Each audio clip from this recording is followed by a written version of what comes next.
Welcome, welcome, welcome. You're in the right place at the right time.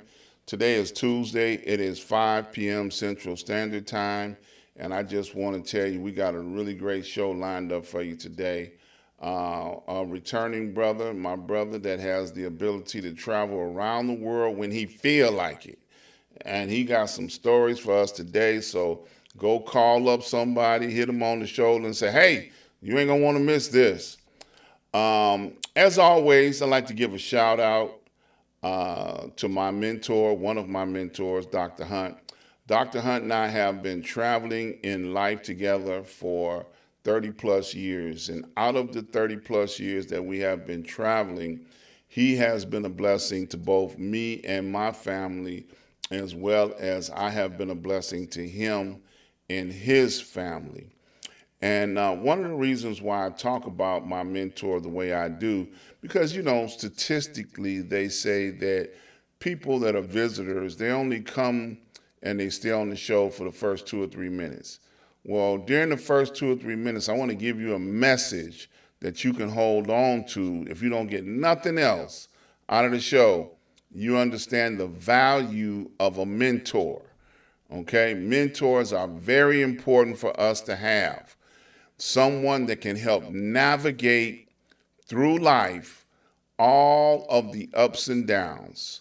So it's important to understand the value to have someone that can pray for you, somebody that you can pray for, and keep a very powerful relationship going. So as always, I say, get a mentor and then get a show so you can shout your mentor out. Okay?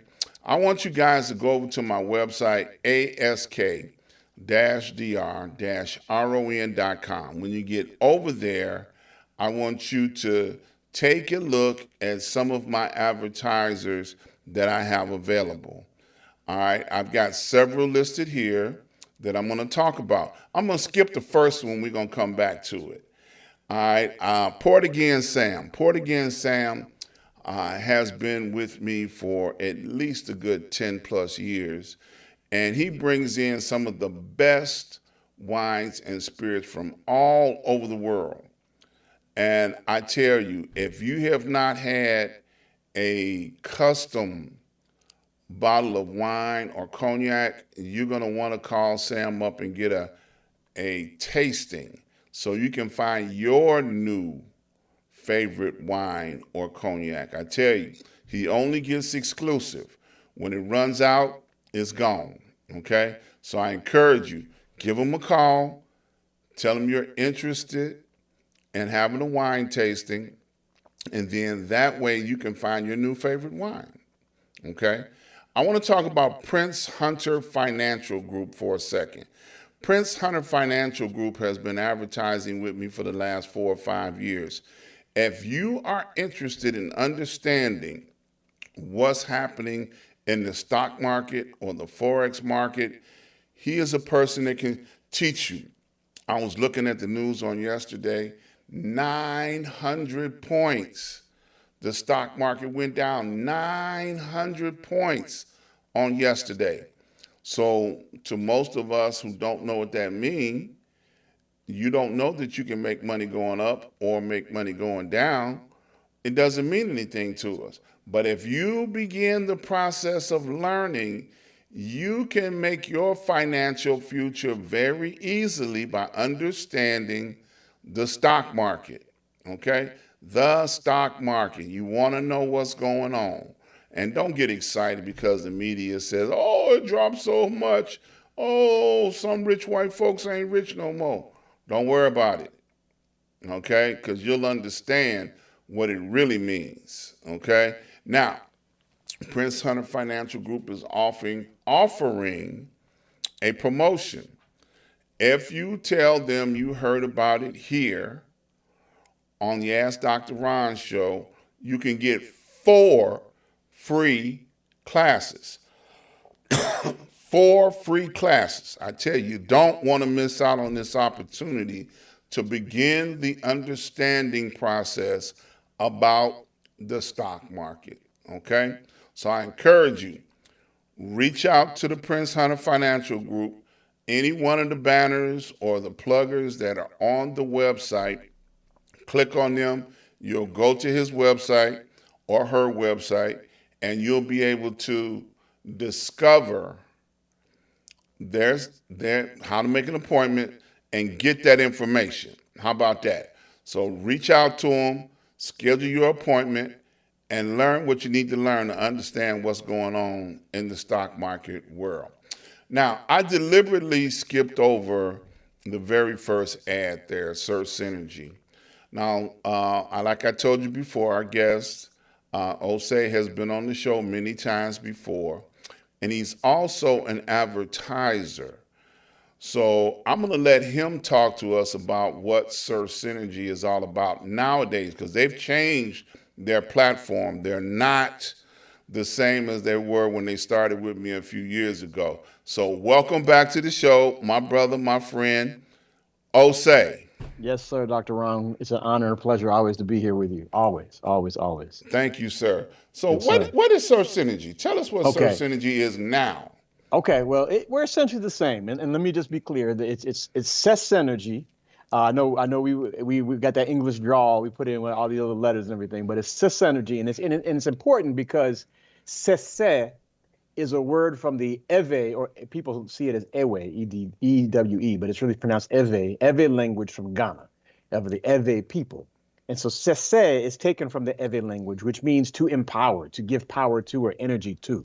So that's why I want to be a stickler about it. It's Sese energy, where we are empowering our community, our people with energy, with not just the energy itself, but the knowledge of energy, the ability to harness energy to empower our people. So that's still what we're about. When we first started out, we were kind of exploring into some of the newer technologies that really haven't matured yet. One of those being geothermal, and we still are interested in that, but it's just that it's not at the same place that solar is. Solar energy is the hot topic right now. This is, been getting a lot of the news press, has been getting a lot of the funding, both nationwide and in the state of Illinois in particular in the past 4 years. In the state of Illinois, a law was passed called CEJA, which was the Climate and Equitable Jobs Act, which basically said the state of Illinois is saying we're going to invest, we're going to commit ourselves to being as carbon neutral as possible by I believe the date is, and I always get my dates mixed up, but by 2050, we're supposed to be like 70, if not 100% all clean energy. They want a million EVs on the road, meaning electrical vehicles on the road by 2030, 2035. They want people to be in the job industry of doing clean renewable energy, again, predominantly in solar, where they're funding training courses for people to get training in solar. And I'll just say it this way, that traditionally that means how to get people to turn the wrench the right way to be able to install solar. That's great, but our focus is really to get people, yes, to be able to turn that wrench, but understand why you turn the wrench at that torque level. Why do you connect this panel to this cable to this inverter for this battery, getting to understand the why behind it, because we want to develop not just jobs, we want to develop companies that get contracts that then employ other people to get more economic development in our community. So that's what we train on. We train workforce development, but we're training it from that perspective of let's not just get people up on roofs to put in panels. That's great. Don't get me wrong.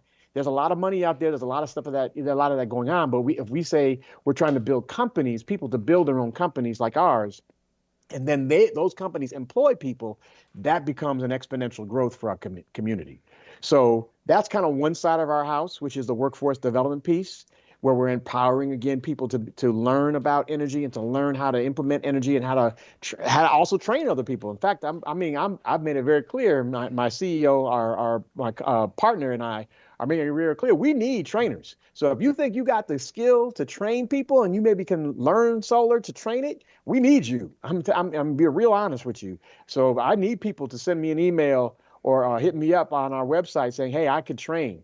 I've been doing training in the technical field, and that's really what we're looking for, people who can train technical, how do you break down some of these technical concepts to everyday folks, because we need people to be able to understand this wherever they're at so that they can take it and either train others or, again, build their company. So that's one side of our house.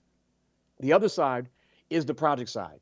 where we are actually building out solar systems, predominantly solar systems, not just solar though. We do also do wind, and we are, hopefully going to be going more into the geothermal space a little more as we learn more about it and actually can bring some of those costs down. That's really what the barrier is for that. But we are doing projects. In fact, we just finished, we're not finished yet. We have put the panels in for a 100 kilowatt system down in central Illinois. We're in the process now as the weather starts to break, starting to wire that up. And this is for a client of ours in Kankakee County that we've been working with since our inception, really, as a company, trying to get them to the point where they're becoming more self-sufficient. Again, being able to empower themselves by generating their own power, not having to be dependent on the grid, meaning ComEd, not having to be dependent on oil or gasoline for power generators, but that they can actually generate their own electricity, their own power, and then be able to use that and utilize that to do the work that they need to get done in their space.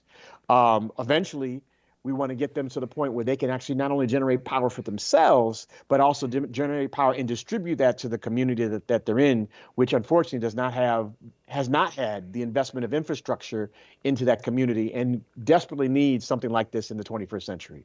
So again, we do two sides of the house, and they feed into each other. So the workforce development piece is definitely going to feed into the project piece. If we can find people who want to do a project like what we're talking about in Kankakee, but they want to train people on how to do it as we build it, that's the perfect match right there. Hey, we want to bring the community in. We want to train the community how to do solar. And if we can do that on a project that we're implementing, that we're developing, that's the best of both worlds. And so that's really what we're on. Again, we're not limiting ourselves, though, to solar. That is what clearly this is where we are in this process right now. Solar is not the end all to be all as far as clean and renewable energy. Let's be real clear about that. You got to burn a lot of stuff up to make a solar panel and to make an inverter and to make some of these other things that go into solar energy generation. So it's clean in its production of energy, but it's not clean as its full life cycle, or we say, what's the word I'm looking for? The whole pipeline, right? When we start talking about doing things like with hydrogen cells, even though hydrogen cells have issues as well, how do you get that actual pure hydrogen generated? And you have to burn some stuff right now. But again, we see this as a progression in the right direction. So that's what Synergy is about. As I said, I am looking actively for people who can train people in technical fields, particularly in solar. If you are not in solar and you don't know solar, you can take one of our classes, and then we can teach you solar. And if you got that gift of gab, so to speak, that presentation gift, if you can train what you learn, man, we need you on board, because we're trying to get more people trained, as many as possible. And there's funds out there to not only train people, but also to get trained. Meaning that a lot of the people that come to us in our training classes, when we work in partnership with community-based organizations and other funders, they're saying, hey, if y'all can provide the training, we'll get these folks stipends, we'll get them transportation support, we'll get them, the technology they need, we'll pay for their materials. So they just got to show up, and it's almost like a part-time job for some of these folks. So that's definitely, and I'm saying that with the understanding of things, quote unquote, staying the same as of January 20th. There's a lot of questions about how this is going to play out. And I'm sure we'll talk about that as well. So I'm going to give you that introduction. I do want to give a shout out to my Rotary Club president. We can talk about Rotary in a second. President Eve is out in Accra, Ghana right now. I'm hoping she was able to get on the live stream. And I want to make sure I gave a shout out to her, because she's also looking for some resources out there when we talk about travel and some of the things that we can tap into while we're back home, if you will. Absolutely. Absolutely. So now I got a question, wonderful speech about what the organization does. I remember some years ago, you and I sat down and talked before you stepped off into this industry. Yes, sir. I think President Obama was in office, and he had put some things on the table to move towards, solar and clean energy when he was president. And of course, I call him the orange-haired orangutan. When he got in office, he wiped all of that out because he's in bed with the oil companies, right? Yeah. And natural gas. So quite naturally, in order to make them happy, he pushed away from some of those things. But it's back on the table again. And President Biden, opened up some of the same opportunities. So once you said, like you said, we don't know what he's going to do now that he's in office. But how do you see the history and the future of this industry? Because when we started talking about it, I think what 2000 something like that, Hmm. and we didn't know what was going on. You didn't know at that time that you were going to be knee deep in this Right. industry. But Right. now, I feel like I'm a grandfather in this business. I don't even know what's going on. Well, I No ain't gonna doubt. say that, but I do. But I was in it, a while back. Right. And so how do you see this industry evolving even the more? Now, can I throw a concept out there, Please. just for a second? I remember having a conversation with my youngest son, and he was talking about going out buying a gas station. I said, don't buy a gas station. What you need to do is take a corner where a gas station used to be and put, car charging stations there. Because as people pass through your neighborhood, through your town, on your highways, they're going to need charging stations. And then you would be, while you're at home sleeping, making money while people are charging their cars at your facility. And you can put as many on every highway that passes through your community. Right. So I gave him that concept, 4 or 5 years ago. He couldn't see it then. He's like, oh, no, no, gas station, gas station. I'm like, okay, I'm through talking. But I'm asking you, a person that's on the cutting edge of this industry, what do you see, futuristically? I mean, you're training a lot of people. Is the market going to be saturated with overtrained, certified people? What do you see? I just want to hear a projection. Okay, well, let me start with the history first, right? So you talked about Obama and some of the things that he was able to put in place when he was in Mm-hmm. office. Uh-oh, my for some reason Google woke up and started asking me what I was trying to say. Uh-huh. But we got to go back further than that, because really, the federal government really started looking at this when that thing happened, right? The energy crisis of the 70s. Remember that? Mm-hmm. Right. And everybody was, the lines at the gas station and, oh my Right. God, gas is going to be over a Yeah. dollar a gallon, right? Right, we right, wish right. we Well, wish for look, those days, look. right? When we had gas caps with locks on them, Right, exactly, right. So no one's taking gas out, right? Exactly, right. And what we tend to forget is that really was at that point solar was kind of like the survivalist people living out in the woods, hugging trees and all this other kind of stuff. And it was a very niche. It was very expensive, right?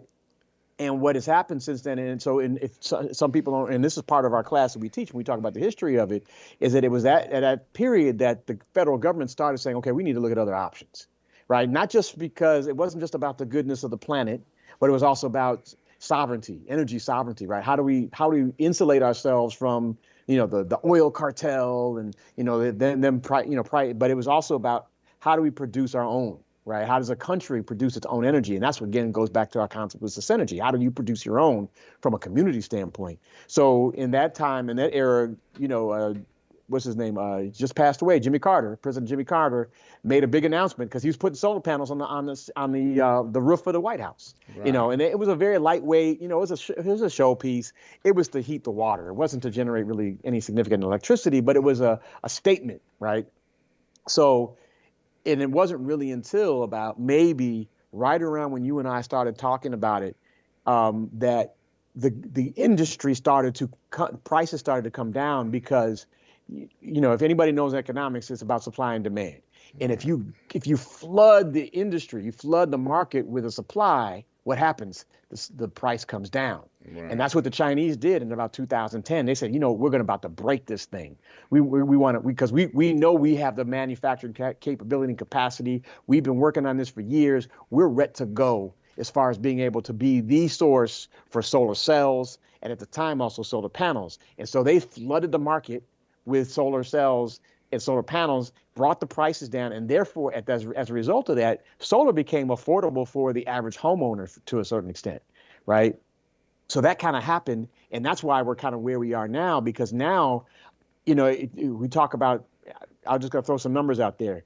And about that time to install solar on your house, you're talking about somewhere around $8 to $10 per watt, Mm-hmm. right? And a solar system on average house might be 5 kilowatts, 5,000 watts. So 5,000 times, let's just use round numbers. 5,000 times 10 is $50,000 to put solar on your house. Today, in today's world, it's less than half that. It's like let's use a number, $4 per watt. So from $10 to $4, that's it's like what a 60% cut, right? So now you're talking about going from $50,000 down to what? Down to $20,000. Major difference, right? So that's kind of the history of it, right? That's going to continue to progress. Especially as other countries have become more solar savvy. They're not doing the production yet. They're not doing the source production, meaning outside of China, India, you're not going to find a lot of countries that are actually producing the actual solar square cells. Right. You got solar panel manufacturers that are making the panels, but they're buying their resource, the solar cell, from China and India. That is starting to change a little bit, and that's going to change how the dynamics, if, again, things kind of quote unquote stay the same, because a lot of that requires some influx of government support and dollars. But the point being, to your question, it is here to stay. It is going to be the way of the future. EVs, every major car company is doing EVs, electrical vehicles. I mean, I just heard, I think I mentioned to you maybe on the last show, BMW talking about, yeah, we weren't the first to do an electric vehicle, but we wanted to wait because we wanted to be the best. I'm like, okay, man, that's a high. I mean, I may not want to buy a BMW, but that was a good tagline. That was a good approach. Now you got, Rivians out there, you got Lucid, you got these other, you got other options besides Knucklehead's company, whose name I'm even going to say, wasting my breath on him, right. that are making EVs that are almost, not quite, but are almost as good as what his company's putting out and becoming more the standard, right?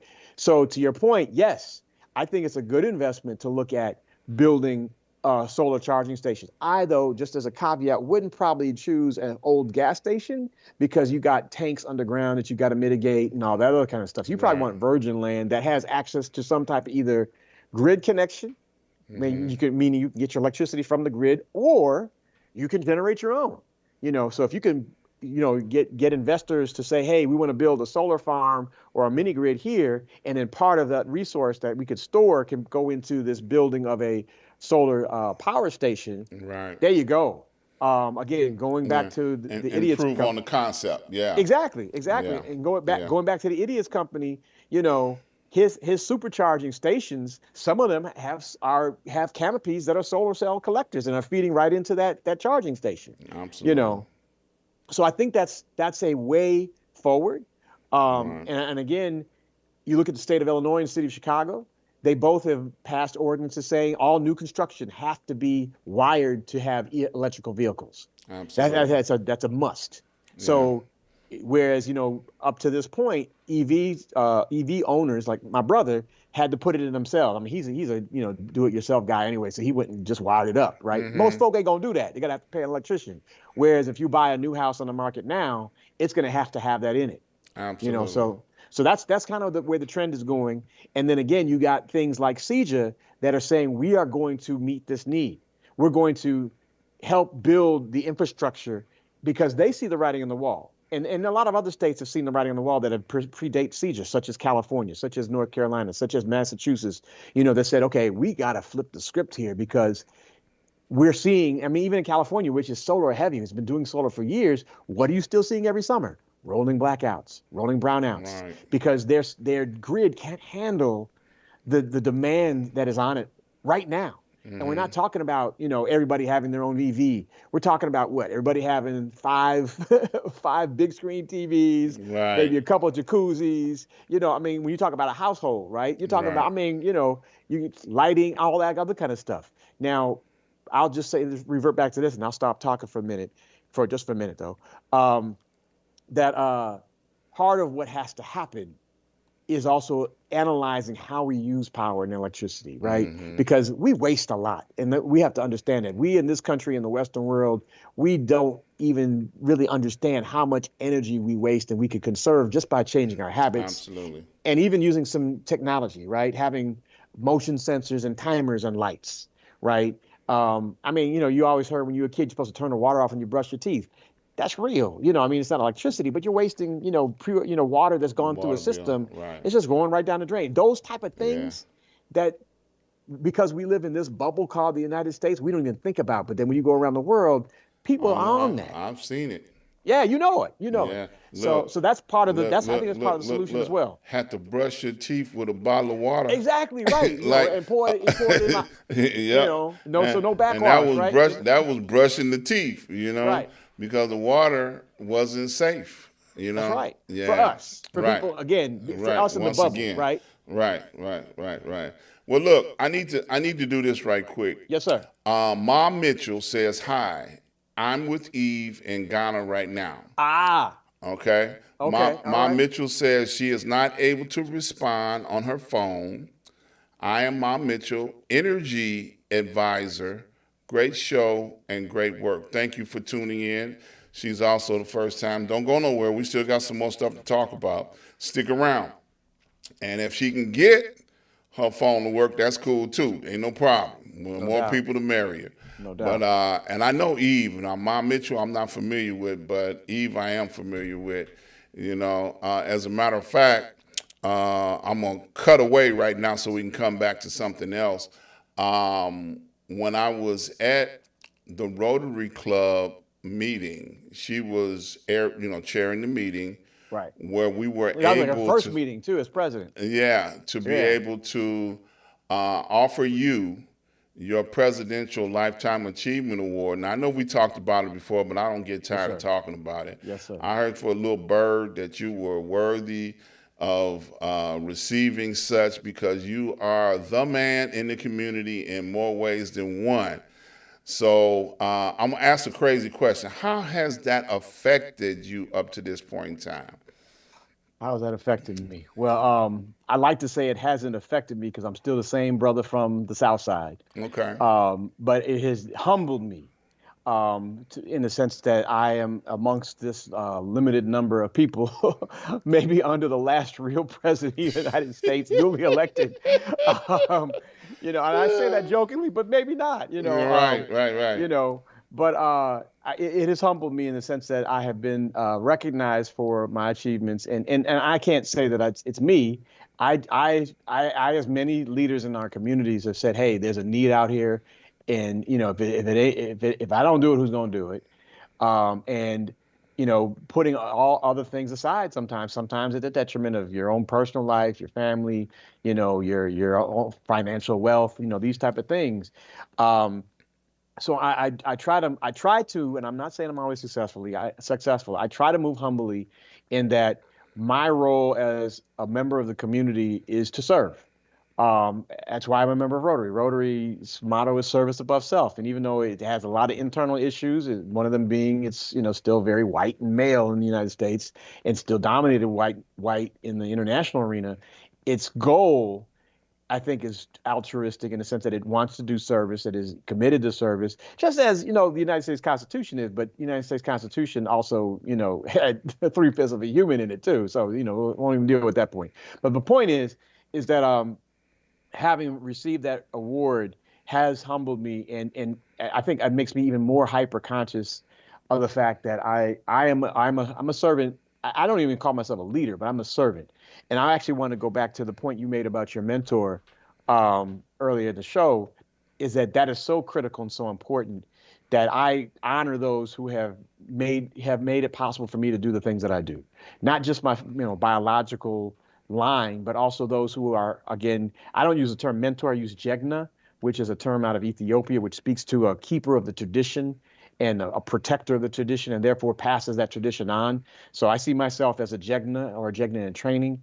And it's because of the jegna, or the jenak, that's a plural, the jenak that I've had in my life, who have imparted onto me the importance of service, the importance of accountability, the importance of integrity. Right? I'm not perfect. I am no angel, but I try to hold myself to a standard that says, okay, if I'm wrong, bring it to me, and let's talk it out and help me understand how I'm wrong.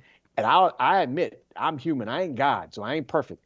So I have much to learn. I am a lifelong learner, and therefore want to make sure that I'm, also translating that to whomever I touch, be it young people, be it people, my colleagues, and even people older than me, as you might call my elders. And so I think whoever nominated me for that illustrious award. A thousand times over. And I'll be honest. I mean, when I got it, when I was told I was receiving, I felt I was not worthy of a lifetime achievement, especially as quote unquote young as I am. I've just had a birthday the other week. But I feel I got so much more to do. I am not complete. There's so much more work that I have to do. I still have to crack a couple shells and ceilings, if you will, where because the reality is, and I go back to who we are as Black people of African descent, we still at the bottom. We Yeah. are still suffering. We are still being oppressed. Anti-Blackness is real and it's global. Yeah. And unfortunately, a lot of us don't see that. And then, don't even start talking to other folks about it. I mean, we see what's happening in the past 2 months, how, this whole thing that became a thing after George Floyd and Ahmaud Arbery and Breonna Taylor were killed, DEI, has been pretty much whitewashed and shoved under the book. Hey, we don't need this. And, I Right. mean, so so that's just a testament again to how much more it is imperative for us to step up and say, despite what all the threats and all the things that they can physically do to us, we got to fight the good fight. Because if it ain't us, who? And Absolutely. just to make this last tie-in, one last tie-in is we are in a serious situation right now, and we have to realize first of all that it is not just here in this thing we call the United States, but it's a global movement. And one of my guys, he made the connection, speaking specifically about the U.S. situation, that we're kind of in that same space that we as a people were in after the Civil War, which was called Reconstruction. But the Yep. end of Reconstruction, right? Reconstruction was basically a DEI move, right? Yep. To say, hey, let's try to address the evils of the past. Let's try to prop up the people that have been most oppressed over this time frame. And that lasted, what, 12 years? Like 1865 to 18, okay, a little longer, maybe 20 years when it finally abolished in 1887, 88, right? But the whole move, I mean, it was the first time you had Black, elected officials, you had Black people, running their own lives, so to speak, and da da da. And then after Congress wiped it out, you saw this major backlash, violent backlash, where Jim Crow kicked into place. Ku And Klux then the results Klan. Yep. coming to fore in Red Summer in 1920, where you had, and I don't even use the term riots, you had these terrorist gangs coming into Yep. Black communities, Wiping pissed out. off, mad, because Black folks had prospered over the past 40 years and were doing their own thing. Right. Unfortunately, we didn't have the foresight to say, okay, yeah, we need the five basic things. We need to create our own housing. We need to create our own clothing. We need to create our own food production. We need to have our own healthcare system. We need to have our own educational system. Folks were doing that. What we missed was the defense. Right. And the extreme of Right. that being, or the most well known of that being Tulsa or Black Wall Street, where literally the community was bombed with 32. the right, exactly, 32 towns wiped out during that exactly. time. And that was the Yep. height of it, right? But it had Yep. been slowly building up to that Yep. from the lynchings that were going on a regular basis. Ida B. Wells, that's why she's such a heroine to me, because she Yep. stood up, say, hey, I'm gonna stop this. I'm gonna carry my gun, and you know what? Every household needs to have a Winchester rifle as a revered part of its household. I mean, she was very clear Absolutely. about that. So Yep. we're in that kind of same space. You Absolutely. know, Right now. and And we better yeah, beware. right. We better And then if beware. we take it to a global perspective, we're looking at really 1930s Germany, as far as how stuff went down there. And people are like, oh, Yep. this will never happen. This is against the law. Well, what happens when they change the law? Yep. And Which they have Jew shown that and they the can Jews do. got persecuted. Now they know. Um, Right. two comments came in. Mom Mitchell said, "Congratulations to you. Eve speaks very highly of you. Oh, wow. Is your program global? Yes, it is, particularly Ghana or just in the United States. YouTube is worldwide, so anybody that tunes in, they can catch the show any given time.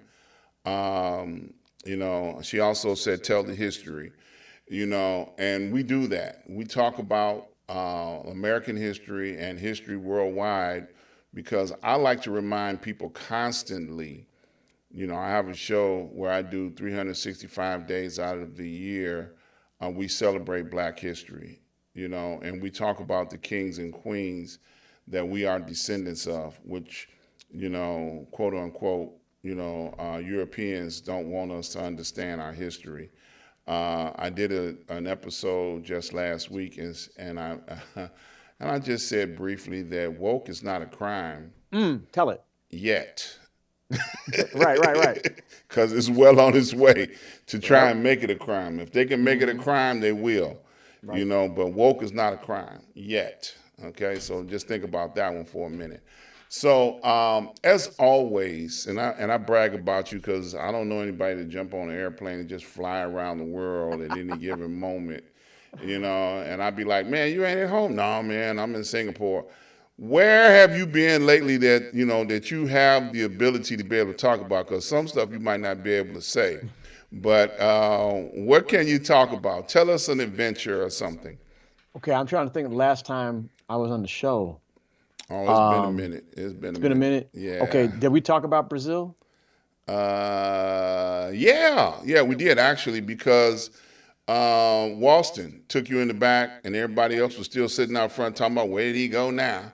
We talked about that. Yep. But we talked about it on the show? Yeah, we talked about it on Okay, the all right. show. Yep, Okay, yep. I haven't been anywhere international since Brazil. Okay. Yeah, it's been I mean because I we've been really focused within Synergy to get our pieces in a row.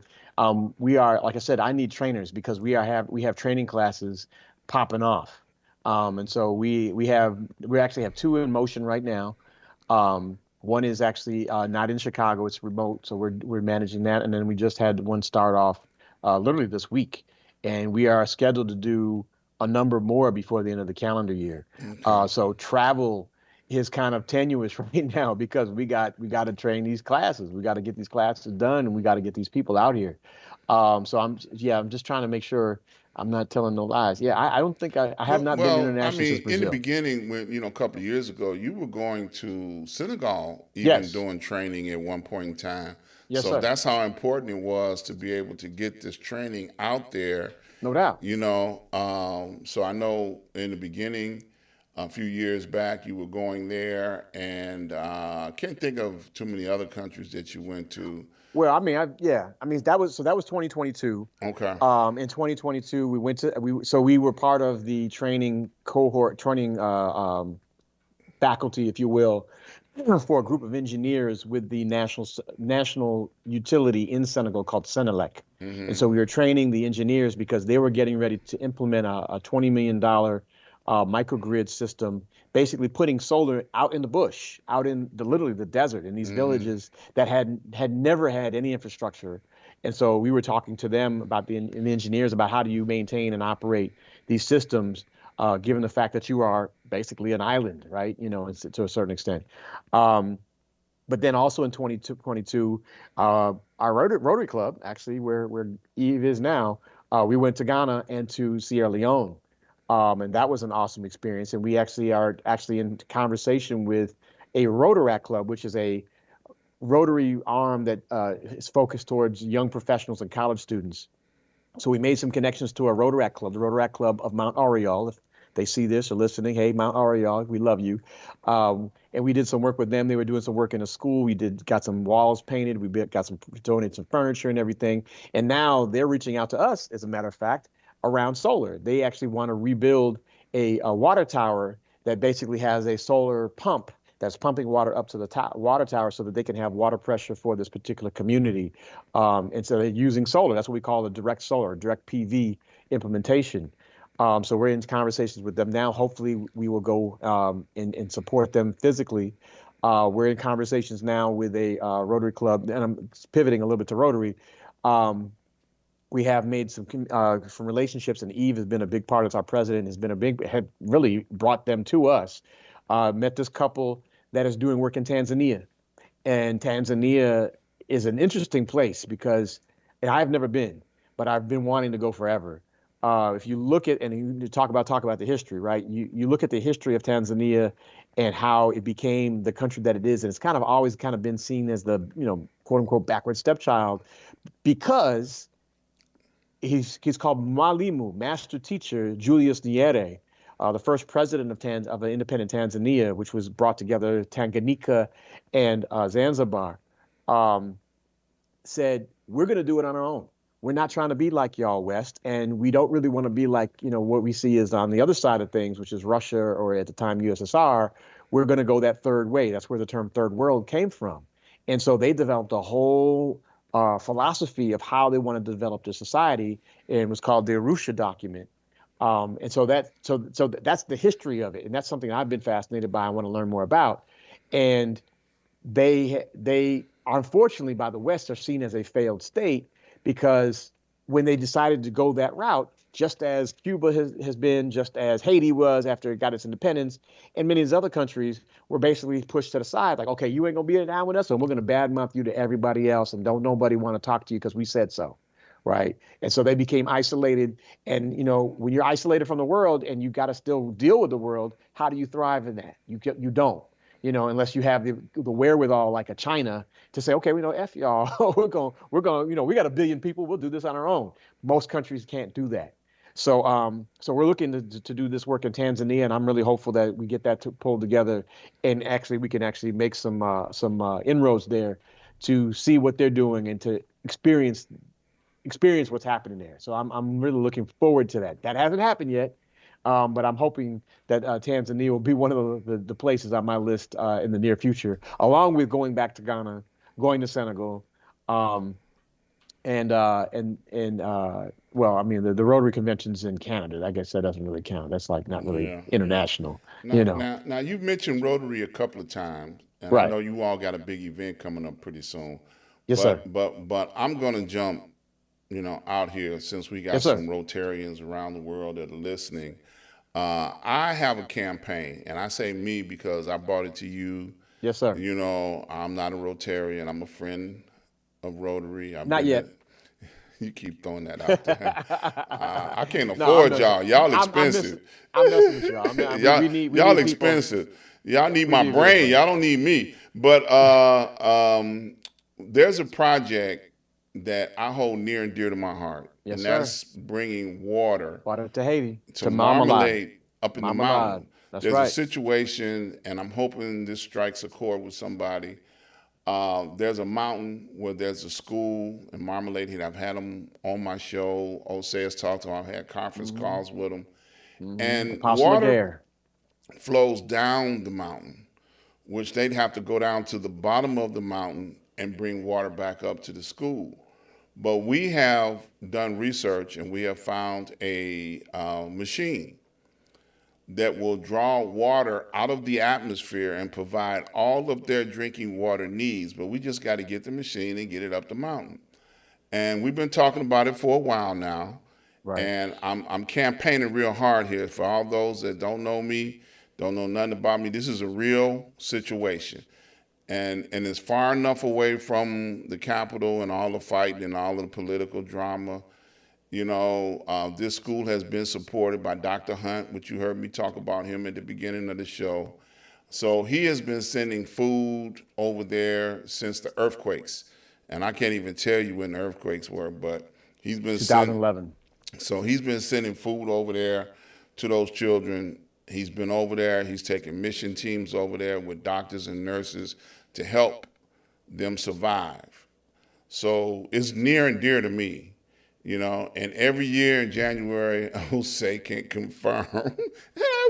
Hey, bro, what we doing, man? Right. you No know, doubt. No every doubt. year in January. And I know he can't do it by himself. He needs all the help that people can rally around him to help make this happen. But his organization, through the Rotary, it's not a far-fetched concept or an idea. So No I'm, doubt. I'm throwing it back out there because I know he needs his help with other organizations, other companies, and interactions to help him. So rally around him, y'all. I mean, he got enough stuff going on, but rally around him, and then we can make some more conference calls and make this thing take a reality. So that's my little 2 cent speech to everybody that's listening that wants to help in Haiti. So that's my 2 cent speech. But circling back around, from what I understand, I heard through the grapevine that you all got a very large anniversary coming up. What's that about, bro? Yes, sir. So our Rotary Club of Chicago Southeast, not to be confused with Rotary Club of Chicago, because Rotary Club of Chicago is the first Rotary Club in the world. We are a smaller club, started in 1997, the first all African American Rotary Club in the country, in the United States. We are celebrating our 28th birthday. We are having an event to celebrate that It's going to be actually at the home of one of the founders, the main founder of Rotary. His name was, excuse me. Oh my God, I'm drawing a blank. Uh, but it's going to be at the founder's house out in Beverly. It's called the Paul and Jean Harris home. Paul Harris is the main founder of Rotary, and it'll be at his home, which is now owned by a group of Rotarians, and they've created a foundation. And fortunately for us, because we're in Chicago, the foundation has made that available to Rotary clubs in the vicinity to have events for free. So we don't have to pay for the space. Beautiful home, sits high up on the hill, over there on 108th and Longwood. And that's where our event is going to be on March 29th, coming up in a couple weeks. And it's to celebrate our 28 years of existence as a Rotary Club, and to really help kickstart, some of our events. And in fact, I think what we need to do, Dr. Ron, is really make that maybe a formal push to do this piece in Haiti, because like you said, we've been talking about this for years. And I think we just need to get some energy moving, because it's about connecting some dots. I mean, we've already talked to the Brother Moses up in Milwaukee. We've talked to Apostle Laguerre, both when he's been in Florida and when he's been in Haiti, and he's been literally dodging bullets and kidnappers to do the traveling he's done. And it's about circling the wagons. As I mentioned to you, one of the things that we hopefully can do is that I kind of have, in my perspective, and I mentioned this to you before, some of the pieces in place to really push the needle, if you will.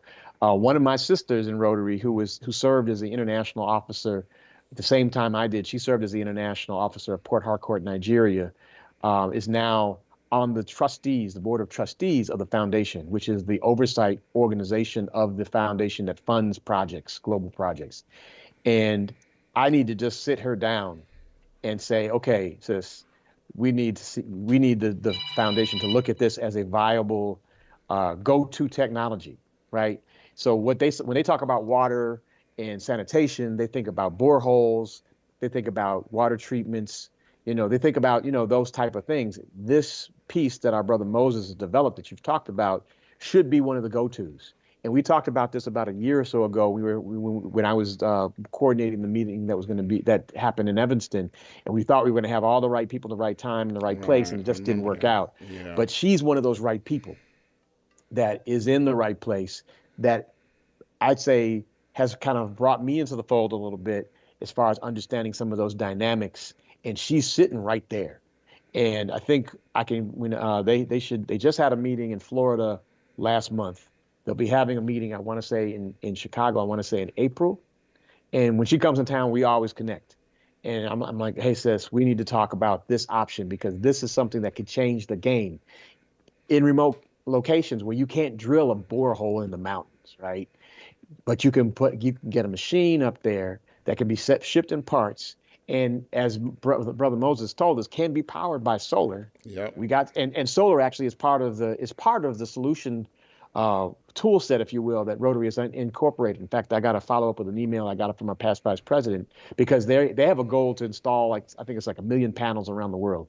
And so why don't we marry those two things together? And like I said, I think we're almost at that point where we have all the stars aligned, where we can get people in the right places to say, you know what, there's something out there we haven't even looked at that, again, can change the paradigm. This is the same kind of concept I'm talking about with my guy Fanam and MC School, about a different way of looking at peace building, right? Peace building isn't just sitting around the table and talking about what concessions you're going to make. Peace building can be a community on community interaction that can change the whole vibe of how people interact. And that's what Fanam and MC School has been able to do. And that's part of my mission as well, is how do we get that inserted in as part of the work tool, the work cabinet, the tool shed. That's what I'm looking for. The tool shed that we pull from to bring out the mechanisms to build peace. This should be that for water and sanitation, and again can be married with the solar piece, which is already being talked about. So I'm hoping, again, and to your point, I'm only one person. I only got so much energy, and there's all this other stuff happening at the same time. But the reality is, it's necessary. It's needed. It's a time. This is the time to make things happen. And going back to, again, our opening conversation, when you can empower people, you can empower individuals or organizations that have created their own solutions to allow them to take that out into the world and demonstrate what we can do in a quote unquote non-traditional way, that's the difference. That's what's is going to make a Absolutely. difference, right? And so I think that we're almost there. The Rotary has been talking about when he talks about eradication of polio. We're this close. I think we're this close to finally turning the corner on this piece, where all the pieces are almost all the pieces are in place. I'm waiting for one other little piece to happen, which would be the spark, and that's for my brother out of Nigeria to be named as the next president. Okay. And then when that happens, see, my sister's term is 4 years, and she's just finishing up. She'll be finishing her first year in June, so she got 3 more years. If my brother gets named, it'll be on and popping Okay. because but it doesn't have to wait for that. But I think that Right. there's that movement going there, right? Right. Right. Right. Well, I'm going to applaud you and say thank you ahead of time for getting this to happen. Okay, that's how positive I am that it's going to happen. Yes, sir. And I applaud your organization, 28 years celebration that's coming Thank you. up. If people are interested in wanting to support that, they don't have to be a Rotarian, right? They can buy No, a not at ticket all. Not at all. and Not then at all. come drink, eat up your fried chicken and drink your Kool-Aid, you Well, know. it is a fundraiser. I got to say that too. Okay, that's all It is a right. fundraiser. They'll buy their Yeah. tickets. They'll come eat your chicken and drink your Yes, sir. Kool-Aid, Yes, sir. and then get a chance to see you guys in operation. Yes, sir. Now, I know we talk about a lot of stuff, but I want to, pause for a second and ask the question: did we get a chance to talk about everything that you wanted to talk about? Because we talk about a lot, but did we talk Right. about everything? Did we miss anything? Well, I know what we usually talk about, which we haven't talked about in a minute, and that's been on me because again, there's only so many hours in the day. We have not talked about the chocolate lately. Okay, the Yeah, chocolate. Yeah, and that's yeah. and I was just actually looking at one of my old boxes of chocolate. I was like, man, I have not talked to them in so long. And we had talked about. I mean, this is Sister Kimberly. Uh, Kimberly. Oh my God, I'm drawing a last name. It'll come to me in a second. But her and her sister started this chocolate company, 57 Chocolate, in Ghana, as Ghanaians, saying, "Hey, how can everybody talk about they got the best chocolate in the world when they don't grow one seed of Yep, cocoa?" that's Right? right. And so they went and did it. And when we were in Ghana in 2022, I made sure to get some of their chocolate and bring back home. And then actually, when Rep Ford, Reven's boy, went to Ghana, I want to say it was January of 2023, maybe. He brought some back as well. The biggest challenge is shipping. How can we get it over here Yep. affordably so that we're not charging $10 a candy bar, right? I mean, that's ridiculous. Who's going to pay for that, right? But it is good stuff. And people who say they want to be about buying black and all that, that's great. How do we control the whole distribution, the whole, what I'm looking for? The The network to make it happen. the Yeah, network. There's another word I'm looking for, but it's the whole pipeline, right, right? So a lot of our black-owned companies still have to source from China, still have to source from these other places. How right, can we source from? How can we source from Haiti? Maybe right. once we get this thing off with Haiti and get them water, maybe that orphanage can be a source producer of something that we can sell here, right? That's a Absolutely. black-owned company, right? And that's kind of the whole piece that we want to get going. And so that's the same thing with this chocolate. If we can source our chocolate from Ghana, then it's a win-win. It's Right. just that we have to figure out something. So what we need to do is we need to go back to Marcus Garvey's days and say, how do we control the shipping, right? If we got the Black Star Line, if we can get that together, Absolutely. then we got the whole piece. And I still can't think of the term I'm looking for. It's the whole But that's a pipeline. thought. If you buy a container of chocolate every 6 months and they bring it up through the new Panama Canal that's going to be American in a few minutes, then we ought to be able to get it here cheaply. Yeah, I don't know. It'd probably be more expensive if that happens, because they're going to want to tax everything, especially if it's Yeah, coming from that's true. Africa, That's true. But we ain't got to But go through the Panama Canal. no, I know. We can get it I on the was East just throwing Coast. that out there. Yeah, Yeah. right. But I mean, whatever happens, to get it here, if you're buying a container load at a time, that's going to definitely be quantity Right. enough to be able to get the shipping cheaper. Right. You True that. know, True that. and then maybe even we need to sit off air and talk about that some more. We talked about it might be cheaper just to send a group of people over there and let them load up empty Well, suitcases and bring them back. even Yeah, even Mama Smith. You said Mama Smith, right? yeah, Mama Mitchell. Mama Mitchell, even Mama Mitchell there now. And I did not hit her up with. I say, hey, can you reach out to Kimberly to get Eve is saying supply chain. Thank you, Mama. Eve just said supply chain. That's the word I was looking for. Right. um, if we can get her to touch base with Kimberly while she's there, that's Uh-huh. one piece of it, right? And they're there in Accra, and Right. so if that can get that to happen, that would be the bomb. Absolutely. Um, but yeah, the supply chain. If we can control the supply chain, man, thank you so much, Eve. I'm glad you're listening.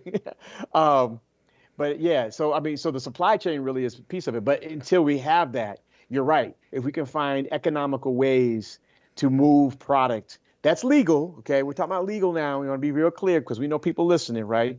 Where because you're allowed to bring things over up to a Right. certain limit, Absolutely. right? Absolutely. And so actually that's how I've been able to get things to and from Senegal. Actually, there's a sister that has her own company that does this, that takes things back and forth, and she charges a nominal fee, and much less than it would be for DHL or whatever to do it. Right.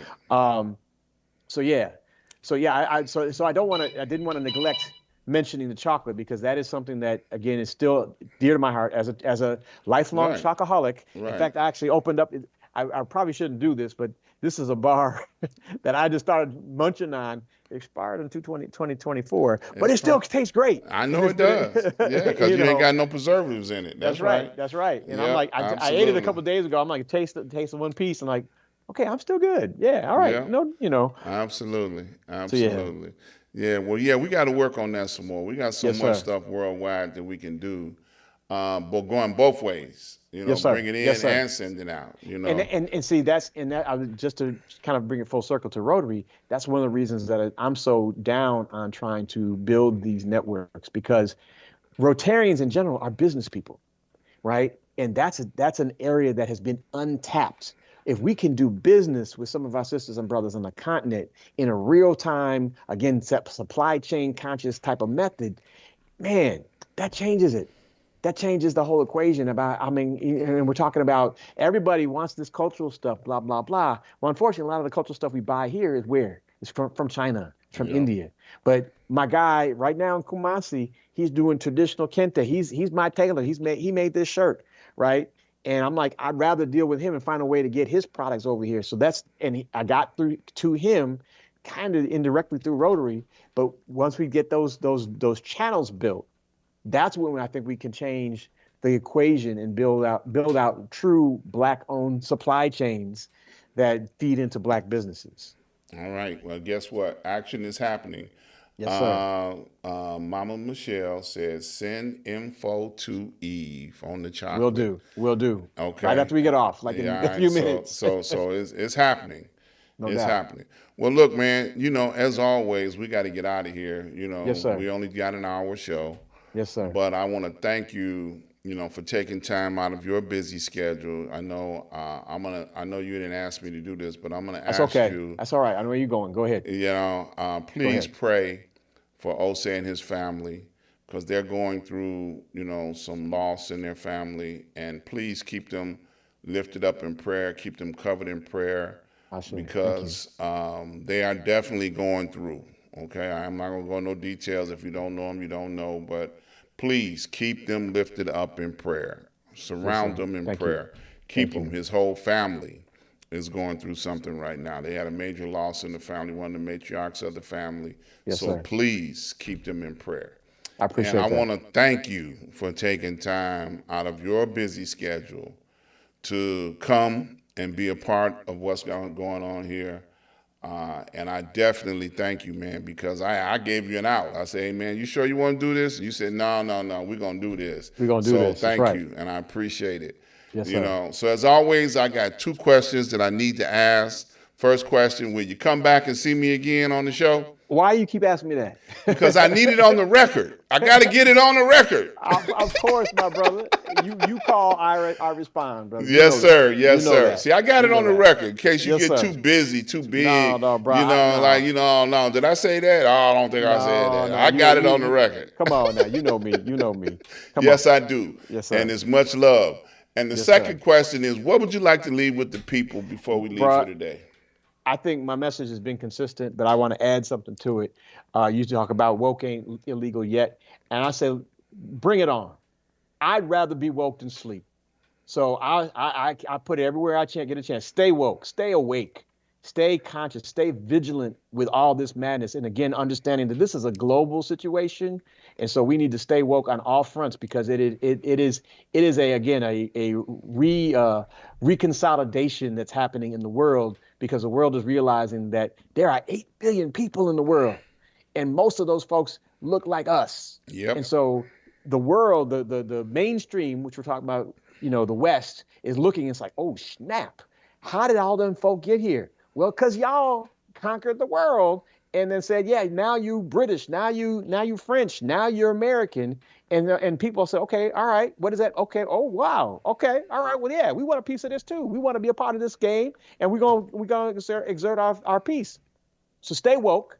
And then in that, the same piece I think I've said in almost every show, it's a paraphrase of a quote from Chinua Achebe, Things Fall Apart, which says, lions will continue, hunters will continue to be heroes until lions have historians. Meaning that we need to be lions and we need to build our own stories. We need to tell our own stories with our perspective, our worldview as people of African descent, because otherwise they will continue to demonize us and tell all these lies about us when they know the truth. But if we don't have our own historians, our own storytellers to tell our story and our greatness, as we talked about kings and queens, but just our civilizations and societies, then we always going to believe, and other people are going to believe that we are less than, and anti-blackness will flourish. We cannot allow that to happen by any means necessary, to quote Malcolm Absolutely. X. Absolutely. Thank you, my brother. I want to give a quick shout out to Eve and to Mama Mitchell for staying with us for the whole show. Thank you. Appreciate it. Hope Yes, we sir. gave you something to think about, and hope you enjoyed the show. Stay right there. We're going to get out of here. I want to invite you guys to join me tomorrow on Street News Now, right here, same channel, same network, where we're going to be talking about local news from our perspective. So join us on tomorrow and every Wednesday at 12 noon right here on Street News Now. We'll be bringing forth some more information about that orangutan that I talked about earlier. Always want to invite you guys to join me each and every Saturday at 12 noon Central Standard Time from the desk of Dr. Ron, where I talk about what's on my heart, what's going on, what's happening in my world, so you guys can keep up and be aware of what's going on. As I talked about earlier, Black History Moment, each and every Sunday evening. We're going to have to get back into it. I've been dragging my feet a little bit, but I'm going to definitely get back into my Sunday evening show so we can talk about our kings and queens from around the world. And also, I want to thank each and every person who have made donations and contributions up to this point in time. Please keep up the good work.